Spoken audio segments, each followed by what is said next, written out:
तुम्ही किंवा तुमचे नातेवाईक किंवा मित्र जर सरकारी कर्मचारी असेल आणि तुम्ही मदुरालयाचा प्लॅन करत असाल, हॉटेल बुकिंगसाठी ₹1000 खर्च करण्यापेक्षा गव्हर्नमेंट हॉलिडे होमला राहायचं असेल आणि तेही अगदी कमी पैशामध्ये, तर मित्रांनो हा व्हिडिओ तुमच्यासाठी शेवटपर्यंत नक्की बघा. नमस्कार मित्रांनो, तुमचं पुन्हा एकदा नवीन भागामध्ये स्वागत करत आहे. मित्रांनो, आजच्या ह्या व्हिडिओमध्ये आपण हे जे हॉलिडे होम असतात ते कोणाला मिळते, याचे चार्जेस किती असतात, रूम कसे असतात आणि हे मदुराई जे हॉलिडे होम आहे त्याचं लोकेशन कुठे आहे, येथील जे केअरटेकर आहे त्यांचे कॉन्टॅक्ट नंबर काय आहे आणि हॉलिडे होमची बुकिंग प्रोसेस काय असते, या सर्व गोष्टीची माहिती आपण पाहणार आहोत. मदुराई शहर हे तामिळनाडूमधील खूप प्रसिद्ध धार्मिक शहर आहे. मीनाक्षी अम्मन टेम्पलमुळे ते लाखो भाविक दरवर्षी भेट देतात. मदुराई हॉलिडे होम हे स्टेशनपासून तसेच मंदिरापासून 7 किलोमीटर अंतरावर असून शांत आणि सुरक्षित अशा परिसरामध्ये आहे. येथील जे हॉलिडे होम आहे त्या हॉलिडे होमला तिरू के कामराजा हॉलिडे होम असं नाव आहे. आता आपण पाहूया याचे बुकिंग कोण कोण करू शकते. याचे जे state government central government employee आहे ते सर्व्हिसमध्ये आहेत किंवा रिटायर आहेत ते पण हे हॉलिडे होम बुक करू शकतात. जे सेंट्रल गव्हर्नमेंट एम्प्लॉई आहेत ते 60 दिवस अगोदर, तर जे स्टेट गव्हर्नमेंट एम्प्लॉई आहेत ते 15 दिवस अगोदर इथे ज्या रूम्स आहेत त्या बुक करू शकतात. जर तुम्ही येत नसाल, तुमची फॅमिली येत असेल, तुम्ही येत नसाल तरीही तुम्ही इथे रूम बुक करू शकता. तसेच तुमचे जे नातेवाईक किंवा फ्रेंड असतील तेही इथे येत असेल तर त्यांच्यासाठीही तुम्ही इथे रूम बुक करू शकता. सोबत फक्त तुमचे जे डिपार्टमेंटल ID आहे ते तुम्हाला IDचं झेरॉक्स इथे तुम्हाला द्यावं लागेल आणि जी कन्फर्मेशन स्लिप आहे ती जे पण इथे येत आहे त्यांच्याजवळ द्यावी लागेल. त्याचं बुकिंग करण्यासाठी तुम्हाला जी ई-संपदा साईट आहे त्यावरती युजर ID क्रिएट करावं लागेल. त्यानंतर त्या युजर IDमधून जे काही आपल्या भारतामधील 65+ सिटीमध्ये जे काही हॉलिडे होम आहेत ते तुम्हाला बुक करता येतील. इथे फक्त ऑनलाईन बुकिंगच होते, ऑफलाईन बुकिंग अवेलेबल नसते. सगळ्यात महत्त्वाचा प्रश्न म्हणजे याचे चार्जेस किती असतात. हे चार्जेस तुम्ही केंद्र सरकारचे कर्मचारी आहेत किंवा राज्य सरकारचे कर्मचारी आहेत, तुम्ही सर्व्हिसमध्ये आहेत किंवा रिटायर आहेत त्यावरती डिपेंड करते. तुम्ही जर स्वतः विजिट करत असाल तर त्याचे चार्जेस वेगळे असतील, फॅमिली विजिट करत असाल तर वेगळे असतील आणि तुमच्या नावावरती बुकिंग करून तुमचे नातेवाईक किंवा फ्रेंड येत असतील तर त्याचे चार्जेस इथे तुम्हाला वेगळे पाहायला मिळतील.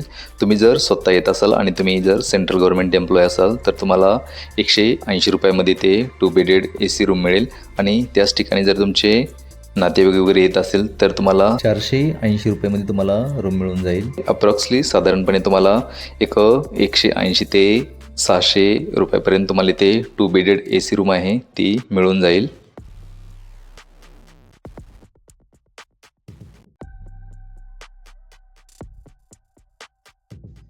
हे जे तिरू के कामराजा हॉलिडे होम आहे येथे तुम्हाला डबल बेडेड AC रूम आणि VIP सूट पाहायला मिळतील. हे जे फर्स्ट सेकंड फ्लोअर आहे येथे तुम्हाला डबल बेड AC रूम पाहायला मिळतील. तर जे थर्ड फ्लोअर आहे तिथे तुम्हाला VIP सूट पाहायला मिळतील.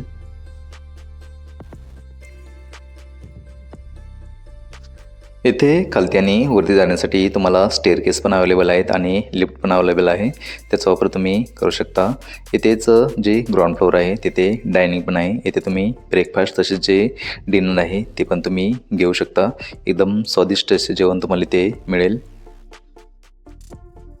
आता येथील ज्या डबल बेडेड AC रूम आहेत त्या कशा आहेत, आतमध्ये कोणत्या कोणत्या गोष्टी दिल्या आहेत त्या पाहूत. स्टार्टला आपल्याला जे कपबोर्ड आहे ते कपबोर्ड दिले गेलेत जिथे की आपण बॅग्स तसेच कपडे वगैरे ठेवू शकतो. 3 कप्प्यामध्ये आपल्याला कपबोर्ड दिले गेले आहेत.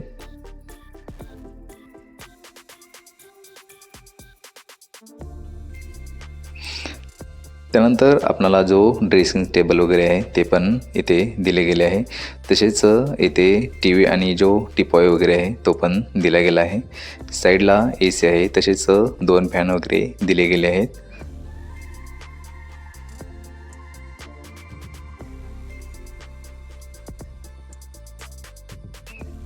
जो डबल बेड आहे त्याच्या साईडला चार्जिंग पॉईंट तसेच जे छोटे टेबल आहेत ते पण दिले गेले आहेत.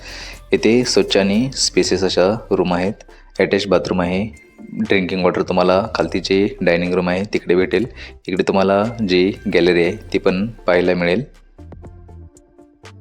बेसिक फर्निचरच्या ज्या गोष्टी आहेत त्या इथे तुम्हाला पाहायला मिळतील. जास्त लक्झरियस नाही आहे, परंतु जे गव्हर्मेंट स्टँडर्ड आहे त्यानुसार क्लीन स्टे तुम्हाला इथे अवेलेबल असेल. हॉलिडे होममधील चेक इन हे सकाळी 11चे असते, तर चेकआउट 9 वाजताचे असते. येथील बुकिंग तुम्ही कॅन्सल केली तर कोणताही रिफंड तुम्हाला नाही भेटत. हे जे हॉलिडे होम आहे येथील जे केअरटेकर आहेत त्यांचा नंबर तुम्ही स्क्रीनवरती पाहू शकता. जर तुम्हाला लेट वगैरे होणार असेल तर त्यांना तुम्ही कॉन्टॅक्ट करू. आपण पहिले जे फर्स्ट फ्लोअर होते तेथील जी डबल बेड रूम आहे ती पाहिली. ही जी रूम आहे ती सेकंड फ्लोअरला आहे. ही पण फ्रंट साईड व्ह्यूची आहे. इथे पण तुम्हाला ज्या बेसिक फर्निचरच्या गोष्टी आहेत त्या पण दिल्या गेल्या आहेत. तसेच AC, फॅन आणि जे कर्टन्स वगैरे आहेत ते पण दिले गेलेत. एक सोफा दिला गेला आहे, चेअर आणि जे टिपॉय आहे ते पण दिले गेले. ड्रेसिंग टेबल इथे साईडला दिला गेला आहे. वॉशरूममध्ये तुम्हाला गिझर वगैरे इथे अवेलेबल आहे.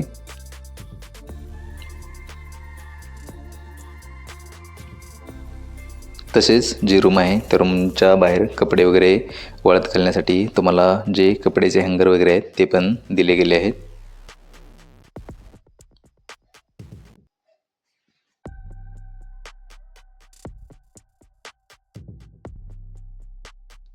सेंट्रल गव्हर्नमेंट एम्प्लॉयीसाठी बुकिंग करण्यासाठी हे जे रूम्स आहेत ते 60 दिवस अगोदर ओपन होतात. रात्री 12 वाजता याचं ओपनिंग होतं.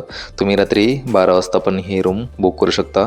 जर रूम थोडे अवेलेबल असतील तर ते तुम्ही अगोदर चेक करून रात्री 12 वाजता थोडंसं जागून रूम बुक करा, म्हणजे तुम्हाला रूम कन्फर्म मिळून जाईल. जर तुम्ही मदुराई ट्रिप प्लॅन करत असाल आणि बजेट सेफ आणि गव्हर्नमेंट अप्रूव्ड स्टे हवा असेल तर मदुराई हॉलिडे होम हा बेस्ट ऑप्शन आहे.